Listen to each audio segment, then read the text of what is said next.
What if the monster under your bed wasn't just a childhood fantasy, but something far older? Something engraved into your very DNA. Imagine this. You're lying in bed, the room dark, the air still, and yet your heart races. A faint rustle, a creak, a breath that doesn't belong. You tell yourself it's nothing, but your body disagrees. That tightness in your chest, the prickle across your skin, the way your stomach knots, those are not random.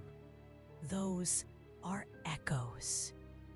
Echoes of a survival instinct older than civilization itself. Fear is not just an emotion. It's a warning system, sharpened over millennia. To our ancestors, it was the difference between seeing another sunrise and never seeing one again. Picture early humans on the open African savanna. Night falls, and vision fades into thick shadows. The crack of a branch could mean wind, or a predator's approach. Those who ignored the sound often didn't live long enough to pass on their genes. But those who froze, who felt terror flood their veins and sharpen their senses, had a chance. This is the root of fear. Not weakness, but survival. The fight, the flight, the freeze. These weren't choices. They were instincts that kept humans alive when teeth and claws waited in the dark. But what if there was nothing there? What if the sound was just the wind, the shadow just a branch? That didn't matter. The brain learned to err on the side of caution, because in a world where predators lurked unseen, the cost of ignoring a false alarm was death. And so the unknown became terrifying. Darkness was not just absence of light. It was the hiding place of everything that could kill you. The rustling grass was not just grass. It was the whisper of death itself. That primal association never left us. Even today, a dark forest at midnight can make your pulse thunder, though you know no predator is stalking you. Or do you? That doubt, that what if, is the seed of horror itself. Long before books, before writing, even before villages, humans told stories around fire. Stories of the unseen, spirits in the shadows, eyes that glowed in the trees, demons that fed on the unwary. These tales weren't entertainment. They were warnings, survival guides dressed as myths. Do not wander beyond the firelight. Do not sleep near the river's edge. Do not trust the stillness of the night. Fear, passed down as story, became culture. And what is most chilling, so many of these stories were about the unseen. Not the lion you could hear growling, but the thing you could not see, could not explain. That was always the greater terror. Even now, when we sit in a locked house far from predators, our bodies betray us. The brain still reacts to a creak in the floor as if it were a threat. The amygdala, our fear center, doesn't care that we're safe. It floods the body with chemicals, accelerates the heartbeat, sharpens the ears. We are modern creatures with ancient wiring. When the lights go out, when you hear that faint sound in the corner of your room, you are not crazy. You are not childish. You are simply human, carrying with you the the survival instincts of thousands of generations. And here's the chilling truth. Some of the fears we carry are not even ours. They are inherited. Scientists call it genetic memory. The phobias of snakes, of spiders, of the dark, these may not come from personal experience. They may be echoes of dangers faced by ancestors so long ago that we don't even know their names. So the next time you laugh nervously at your own fear of shadows, ask yourself, what if the fear is not yours? What if it belongs to something older, buried deep inside, whispering to you from the past? The monster under the bed may not be real, but the fear always is. Close your eyes. Imagine walking alone at night. The air is still. The world is quiet. And yet, something feels wrong. You don't see anything. You don't hear anything. But your heart insists that something is there. This is the terror of the unseen. Unlike the predator that roars, the unseen enemy is limitless. Your imagination gives it form, and the forms are always worse than reality. A shadow in a corner could be a jacket or a figure watching you. A creak in the house could be wood settling or footsteps. The mind fills the silence with monsters. All across the world, cultures wove myths about invisible terrors. In Japan, there were yokai that could only be sensed but not seen. In Europe, spirits haunted forests, whispering but never revealing themselves. In Africa, shamans told of hunters that stalked in shadow, unseen but felt. Notice the pattern? The greatest monsters were not those you could see, but those you couldn't. The unseen left no clear boundaries. You couldn't prepare, couldn't fight, couldn't escape. That lack of control is the essence of fear. Imagine sitting in your living room. The lights are off. The window reflects your own silhouette. You tell yourself you're alone, but then a thought creeps in. What if something is watching me right now, hidden just beyond sight? This idea is so universal, so deeply human, that psychologists study it as a core instinct. We are wired to sense eyes upon us even when there are none. Our ancestors survived by detecting predators in the dark. That sense remains, but today, when no lion is there, the sensation lingers as paranoia. And this paranoia breeds stories. Haunted houses, demons in mirrors, entities lurking just out of view. Modern neuroscience reveals why. Deep in the brain, the amygdala acts as a sentry. It doesn't wait for proof of danger. It reacts instantly to uncertainty. A shadow in the dark? A strange noise? The amygdala sounds the alarm before your rational brain can investigate. That's why you jump, why your pulse quickens. Your body prepares for battle, even if nothing is there. The unseen is terrifying because it gives the amygdala infinite space to work. A lion has limits, but what hides in the dark? It could be anything. Think of the bogeyman, a story told to children for centuries across cultures. Not a clear monster, not even one with a fixed face, just something waiting in the dark to punish the careless. The bogeyman is faceless because the unknown is more terrifying than the known. Every culture has its own bogeyman, its own faceless threat. From Slavic Baba Yaga, dwelling in the forest, to the Middle Eastern jinn, unseen spirits lingering in the corners of homes. These tales endure not because people truly believe them, but because they resonate with something ancient inside us, something instinctual. Think back to your own childhood, the nights when you pulled the blanket over your head, as if thin fabric could shield you from what you couldn't see.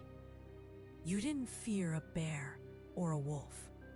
You feared the thing with no name, the presence you could feel but not prove. That is the shadow of the unseen. It haunts not because it exists, but because it might. The terror is not in what is real, but in what the mind creates. And yet, what if the unseen is not only imagination? What if our minds sense things our eyes cannot? Strange vibrations, subtle shifts in air, instinctive warnings buried deep within us. What if the unseen horrors we fear are not fantasies, but echoes of real threats we are no longer equipped to understand?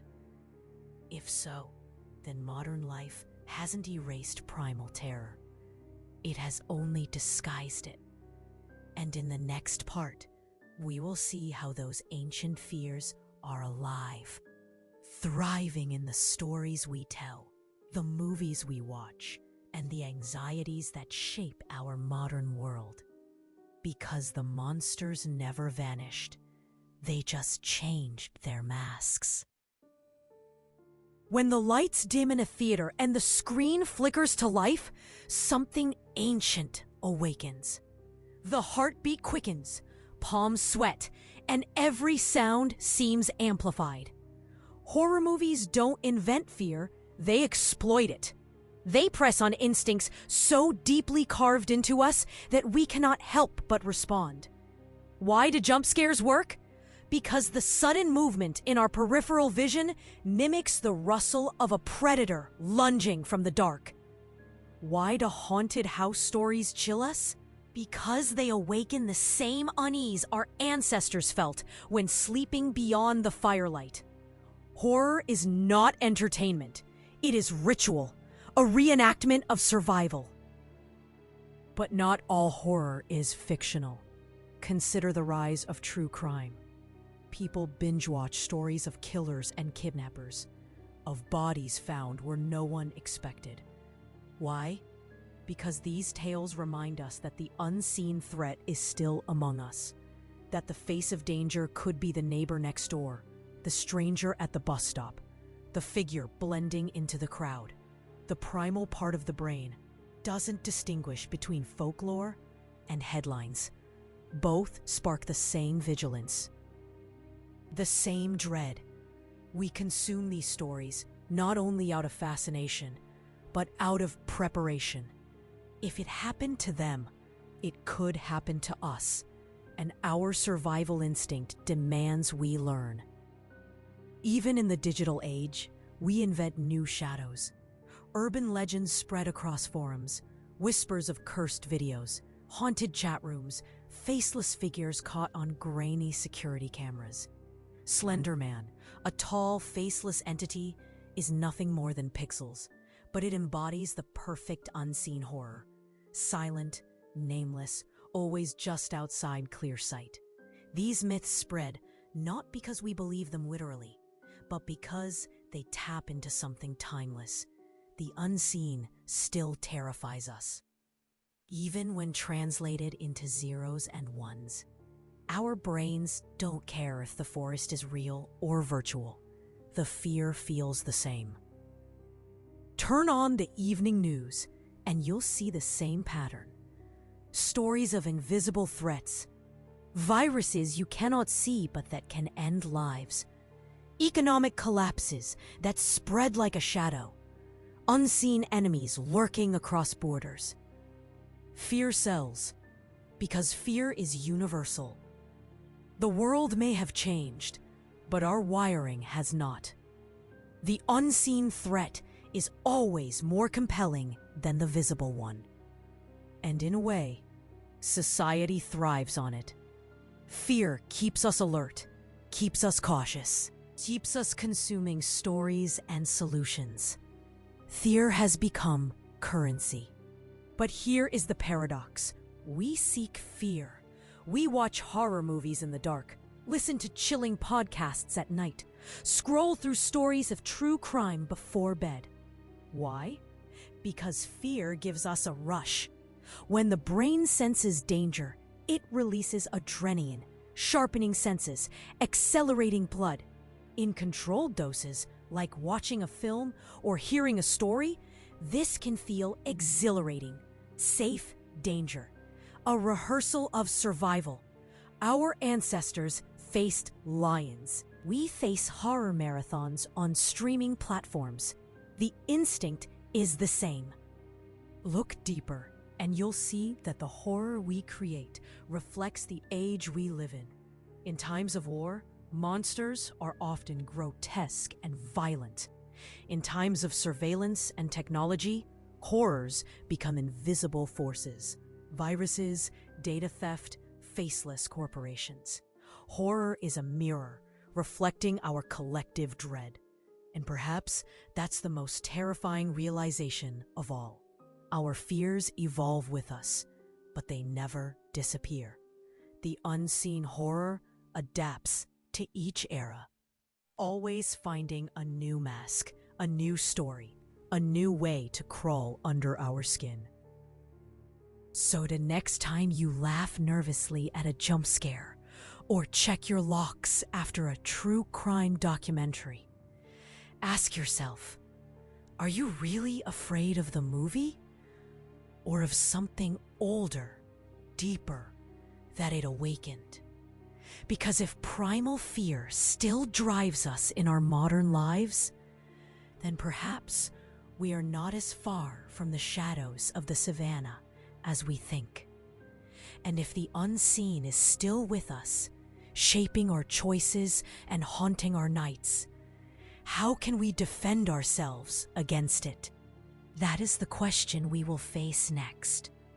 How do we protect ourselves from the monsters that exist not in the world, but in our minds?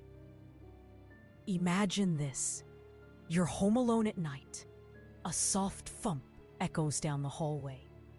Your body reacts before your mind does. Heart racing, breath quickening, muscles tensing. A primal alarm blares inside you, and yet, when you investigate, there's nothing there, just silence. Just emptiness. This is the paradox of fear. Our instincts protect us, but they also betray us, igniting terror where none exists. How do we cope with a system that sees shadows in every corner? Humanity has spent centuries inventing ways to quiet the unseen horrors, to tame the primal mind that never truly sleeps. From ancient charms to modern therapy, humans have always created rituals to ward off fear. Early cultures clung to talismans, whispered prayers, and built fires against the dark. Today, we double-check locks, leave nightlights glowing, or scroll endlessly through our phones until sleep overtakes us. These are coping mechanisms, small shields against the unknown. They don't stop the creak in the floorboards, but they make us feel less helpless. And when it comes to fear, control is everything. Psychologists call it cognitive reframing. Take the same fear and give it a new story. A shadow in the hallway becomes just a coat. The rustle outside is just the wind. The cold chill down your spine is just your imagination. By rewriting the narrative, we quiet the amygdala, soothe the racing heart, and reclaim control. But reframing isn't always enough. For some, fear grows larger than life. It lingers, festers, and becomes something more than instinct. It becomes obsession. There are people who cannot sleep without every light on, who refuse to step outside after dark, who hear unseen footsteps every night until the sound feels real, undeniable. For them, the unseen is not just a whisper, it is a prison. Psychologists recognize this as anxiety disorder, or in severe cases, phobia. These are not just fears, they are chains, and breaking free often requires help beyond willpower. This is where therapy enters. Not exorcists or shamans, but modern guardians of the psyche. Cognitive behavioral therapy helps train the brain to stop misfiring alarms. Breathing exercises teach the body to resist adrenaline's grip. Some even turn to medication when the shadows grow too loud. It may feel clinical, even sterile, but make no mistake, this too is ritual. Ancient humans carried charms of bone and stone. We carry therapy techniques and prescriptions. Both are ways to survive the monsters that cannot be touched. And yet, it is dangerous to erase fear entirely. Fear, after all, is why you don't step blindly into traffic.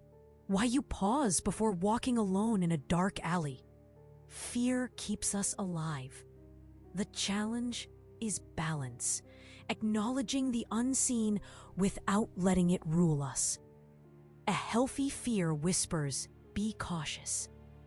A crippling fear screams, "You are never safe." Knowing the difference is the key. Think back to your own rituals. The light left on in childhood, the blanket pulled over your head, the reassuring sound of the TV humming in another room. These were your defenses, small, fragile shields, but shields nonetheless. The question is, did they work? Or did they only delay the truth that fear, once born, never fully dies? Because here's the secret. Sometimes instead of fighting fear, we learn to embrace it, to stare into the unknown, not as prey, but as explorers. What if the very thing we run from, the unseen, the unexplainable, could also be a source of wonder? In the next part, we will step beyond coping, beyond survival. We will face the possibility that fear is not just a curse, but a gift, a force that both protects us and connects us to mysteries we may never solve. The monsters are still in the dark, but what if instead of running, we chose to listen? Close your eyes and remember the last time you felt fear. Not panic, not horror, but that sharp breath, that tingling down your spine when you stood in the dark and realized the world was larger than you imagined. Was it only terror? Or was there something else hiding beneath it? Fear and wonder live side by side. The same shadows that make you tremble also make you curious. What lies beyond? What if the whisper in the dark is not only danger, but mystery? For centuries, humans have stood at this border between running away and leaning closer. Our ancestors told stories of spirits, gods, demons, not only to warn, but to explain. Fear wasn't just something to flee, it was a doorway. If the forest terrified you, perhaps it was sacred. If the ocean filled you with dread, perhaps it was alive. In this way, fear became fascination. The unseen wasn't always an enemy. Sometimes it was revered, worshipped, respected. Fear reminded humans that they were small, fragile, and part of something far greater. Think of the night sky. To early humans, it was endless darkness, filled with cold lights that seemed unreachable. It must have been terrifying, and yet it was also mesmerizing. What was once horror became curiosity, then knowledge, then exploration. The same can be said for the shadows within us. The fears we cannot name are also mysteries we cannot resist. Ghost stories, legends, myths. These are not only warnings, but invitations. They tell us there is more to this world than what you can see. This is where balance emerges. To deny fear is to blind yourself to danger, but to be consumed by fear is to lose your life before it ends. The path forward is not to destroy fear, but to carry it with you, to let it sharpen your senses while still moving forward. Some even seek fear deliberately. Thrill seekers who climb mountains, divers who plunge into black oceans, travelers who step into abandoned places. They chase the unseen, not to escape death, but to taste life. For them, fear is not a cage, it is fuel. This is why ghost tours sell out, why people pay to walk through haunted houses, why millions read and watch horror in every form. It is not punishment, it is communion.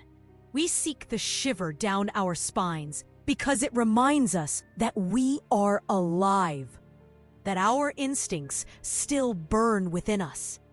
Fear makes the world vivid. A walk in daylight is ordinary. A walk at midnight, when every sound sharpens, becomes unforgettable. Fear transforms experience into memory, and memory into meaning. So perhaps primal fear is not only a survival tool, but also a teacher. It teaches humility, that we are not invincible. It teaches caution, that not all paths should be walked blindly. And it teaches reverence, that there are still mysteries we cannot solve. Fear, in this sense, is not an enemy. It is a companion, one that whispers warnings, one that deepens life, one that reminds us of the thin line between the known and the unknown. But there remains one final truth. If fear protects us and fascinates us, then what happens when it outlives its purpose? What happens when fear no longer saves us, but controls us? When it evolves beyond survival, beyond curiosity, into something that shapes entire societies? In our final part, we will uncover the ultimate purpose of primal fear, why it endures, why it will never vanish, and why, even in the safest world humanity has ever known, we still look into the shadows and wonder if something is looking back. Because fear was never meant to disappear. It was meant to guide us forever. We live in a world where predators no longer stalk us in the night, where walls, locks, and lights protect us from the darkness our ancestors feared. And yet, fear has not left us. We still feel that chill when we walk down an empty hallway. We still hear footsteps that aren't there. We still sense eyes watching us from the dark. Why? Because fear is older than walls, older than doors, older than civilization itself. It is not tied to danger alone. It is tied to us. Even when the world changes, fear remains, whispering warnings long after the threat has passed. But fear does more than protect individuals. It shapes societies. Governments harness it. Religions interpret it. Media amplifies it. Entire cultures are built on shared terrors of death, of punishment, of the unknown. Fear organizes us, binds us, controls us. This is the hidden purpose of primal fear. It doesn't just keep us alive, it keeps us together. The unseen horrors that haunt us individually also weave the fabric of collective belief, Fear unites as much as it isolates. Every generation creates new myths for the same old dread. Ghost stories whispered at sleepovers, news broadcasts about invisible threats, movies where shadows come alive. These are not random. They are rituals. We tell stories of the unseen because stories give shape to what has no form. Fear without story is chaos. Fear with story is meaning. Even in trembling, we search for order. But here lies the paradox. No matter how much we explain, no matter how many fears we rationalize, the primal dread never dies. We can study the amygdala, we can chart neural pathways, we can name phobias. But at midnight, when the house is silent, science doesn't help. The ancient instinct still rises, whispering, something is here. And maybe, just maybe, it's right. Imagine thousands of generations passing fear forward like a torch. From the caves of early humans to the streets of our cities, the torch never burned out. It guided, it protected, it terrified. And it is still with us. That's why even the bravest soldier flinches at an unexplained sound in the dark. Why even the most rational scientist glances over their shoulder in an empty room. Why even you, right now, feel the faint echo of something just outside your vision as these words sink in. Because primal fear is not history, it is inheritance. So, what if the monster under your bed was never a fantasy? Not a creature of teeth and claws, but a shadow older than humanity itself. A shadow encoded in your very blood. What if the unseen horrors that haunt you are not illusions, not mistakes, but memories? A survival song sung by your ancestors, still vibrating in your veins. And if that is true, then perhaps you are not imagining the presence in the dark. Perhaps you are remembering it. The unseen will always terrify us, not because it wants to, but because it must. It is part of what makes us human, a reminder that we are fragile, that we are mortal, that the world is still larger than we know. So the next time you lie awake at night and feel that prickle on your skin, that certainty that something is watching, ask yourself, is this fear protecting me or reminding me? And listen closely, because sometimes when the house is quiet and the night is deep, the unseen whispers back, and the world feels utterly still. The unseen whispers back.